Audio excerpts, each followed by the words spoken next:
papirmahon sa siguro na itong kalaban, basi mapuruhan, mamatay, mapriso ako igsuon, na po sila dahilan.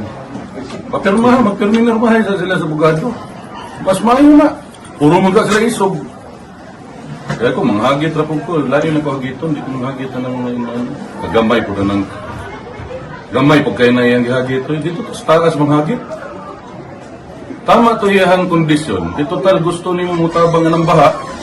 Kamo, ikaw, PNP Chief, daghan na magkakwarta, kabalo man tayo na, pili mong gidawat pag-alsa sa akong amahan.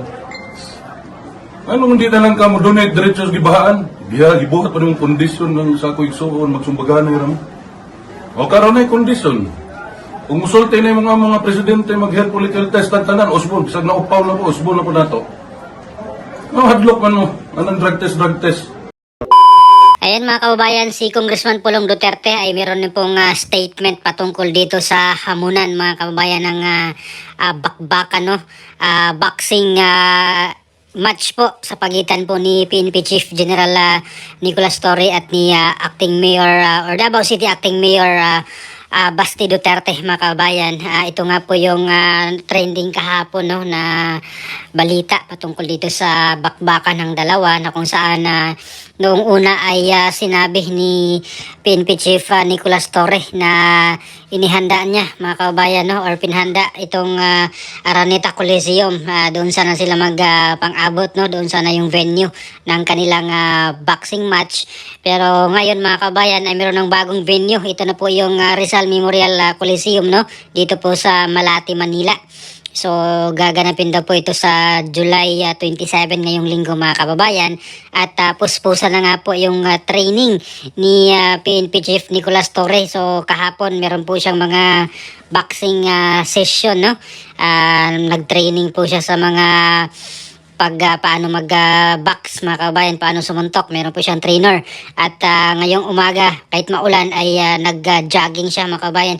Nagtatakbo-takbo siya dito po sa loob ng Campo Crame mga kababayan, kahit maulan, no? Pero tuloy yung kanyang pag-jogging mga kababayan bilang parte ng kanyang paghahanda or pagprepara dito nga po sa laban na ito mga kababayan sa pagitan nilang dalawa ni Acting Mayor Basti Duterte. At ito nga po mga kababayan ang pinagtanggol at question ngayon ni Congressman Pulong, itong kondisyon nga ni PNP Chief General Torre na matching boxing for a cause mga kababayan.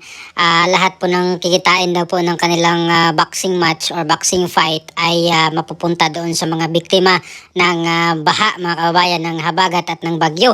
At may bagong tugon naman dito mga kababayan, no? May bagong resback dito si Acting Mayor Basti Duterte na nag-lay down siya ng kanyang kondisyon at mag-lay down din po daw siya ng kanyang sariling kondisyon mga kababayan. At ito nga po yung drug test mga kababayan sa lahat ng mga halal na mga opisyalis sa gobyerno mga kababayan, no? At kasama na dito ang presidente mga kababayan hanggang doon sa pinakababa na mga halal na mga opisyalis sa gobyerno. At ito nga po yung sinabi ni Kong Pulong na bakit takot kayo or bakit takot sila kung wala namang tinatagot or walang tinatago, ay bakit naman po ay hindi, no, dito po sa kondisyon ni Mayor Basti. At kanya ring dinagdag na itong kondisyon ni PNP Chief Torre na charity mga kababayan, no, na mga lahat ng kikitain dito sa kanilang fight ay mapupunta nga doon sa mga biktima ng baha or nabahaan. At bakit daw hindi nilang diretso bigyan ng donisyon itong mga taong nangailangan mga kababayan ng mga apektahan or apektado sa habagat at ng bagyo, dahil alam naman daw ng lahat na malaki-laking pera ang nakuha daw ni PNP Chief Torre mga kababayan, no? Dahil doon sa kanyang pagbitbit kay Pangulong Duterte doon sa eroplano at inilipad papuntang Dahig, Netherlands.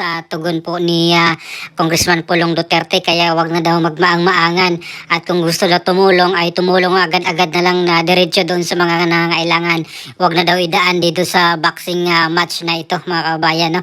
Dahil mapera naman daw itong si General Torre, sabi ni Congressman Pulong Duterte. At tingnan natin mga kababayan kung matuloy itong bakbakan, no, sa pagitan ni PNP Chief General Torre at ni Acting Mayor Basti Duterte. At itong mga kondisyonis ngayon mga kababayan ay tingnan natin kung matuloy talaga itong kanilang laban mga kababayan.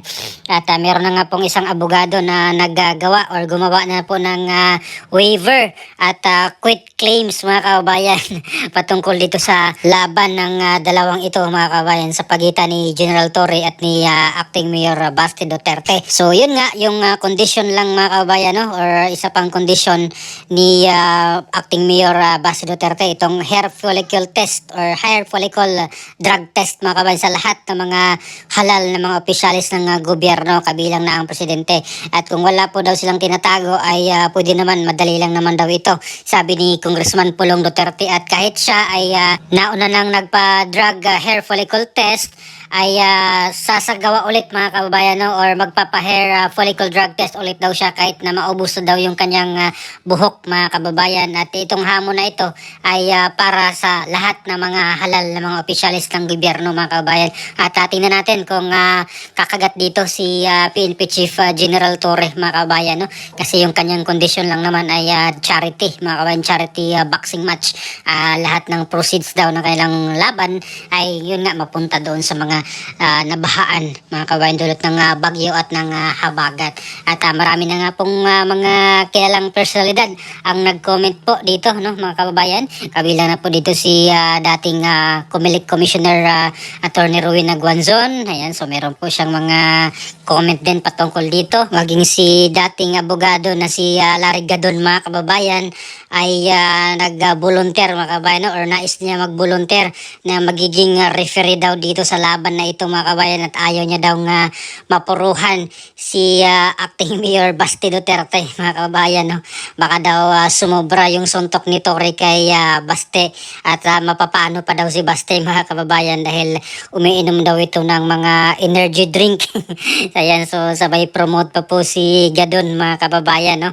At pati naman itong si DILG Secretary John Vic Rimulya mga kababayan, no? Nauna na po niyang sinabi na walang inaatrasan itong si General Torre dahil siya po isang pitbull mga kababayan, no? Yung pitbull na aso talagang sobrang tapang, walang inuurungan yan. Pag sinabihan mong ganito ganyan ay susunod agad mga kababayan. So yun yung kanyang sinabi. Kinong-compare niya dito si General Torre sa isang pitbull mga kababayan, no? Na matapang at walang inaatrasan. So tingnan natin mga kababayan, no, kung matutuloy itong laban na ito ngayong Sunday, July 27 mga kababayan, no. Talagang kaabang-abang ito dito po sa Rizal Memorial Stadium dito po sa may Malate, Manila. So yung dati ay nais niyang ipahanda itong Araneta Coliseum ni General Torre ay ngayon ay sa Rizal Memorial Stadium na daw mga kababayan, no, yung venue nitong kanilang charity boxing match.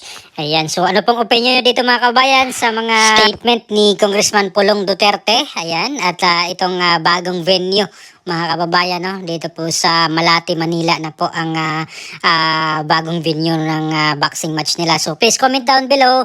Maraming salamat. God bless po sa ating lahat.